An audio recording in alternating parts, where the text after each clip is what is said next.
डाळ शेवगा बनवण्यासाठी इथं डाळ घेतलेली आहे, मूग डाळ आणि मसूर डाळ घेतलेली आहे अर्धी वाटी, आणि इथं शेवगा आणि 2 टोमॅटो घेतलेले आहेत. आता आपण डाळीला 2 शिट्ट्या काढून घेऊ कुकरला धुवून स्वच्छ पाण्याने.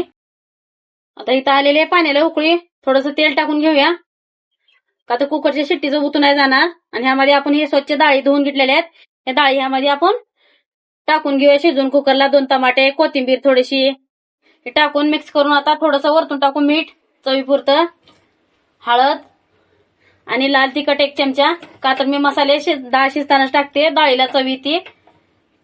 आणि काळा मसाला 1 चमचा. आता कुकरचं झाकण लावून घेऊन 2 शिट्ट्या घेऊया आपण. आता डाळ शिजलेले सगळे 2 शिट्ट्यामध्ये असं एकदम मऊ शिजलेली डाळ, असं घट्टसर झालेली गाडी.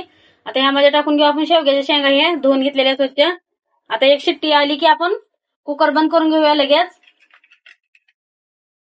डाळ शेवगा शिजवून घेतलेल्या आहे. आता ह्यामध्ये तेल टाकलेले 2 नापटे.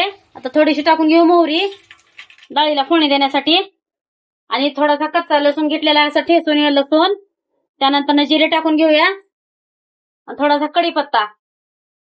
तर ही लालसर होईस्तोवर आपण 2 मिनिटं हिला परतून घेऊ. आता लसूण झालेला आहे सगळ्या लालसर. आता ह्यामध्ये टाकू अर्धा चमचा लाल तिखट असा, आणि त्यानंतर हे डाळ आणि शेवगा आपण वतून घेऊ यामध्ये. असं कडकडून जोरात फोडणी देऊन घ्यायची. डाळ शेवगा सगळं मिक्स करून घेतलेला आहे. आता वरतून टाकू चवीपुरतं मीठ, का तर मीठ टाकलेलं आहे आपण डाळीत पण शिजताना. आणि थोडीशी कोथिंबीर टाकून घेऊया वरतून, आणि एक 2 कोण उकळी घेऊन आता गॅस बंद करून घ्यायचा. बघा मित्रांनो, डाळ शेवगा कसला खतरनाक दिसतोय. द्यायचं राईस सोबत असं दणकून एकच नंबर झालेला आहे. उकळी पण आलेली आहे. आता गॅस बंद करून घ्यायचा आहे.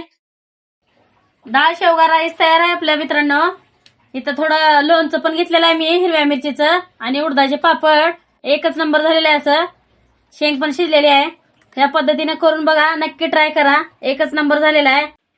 व्हिडिओ आवडला असेल लाईक करा, शेअर करा, फॉलो करा, सबस्क्राईब करा. सबस्क्राईब करायला विसरू नका.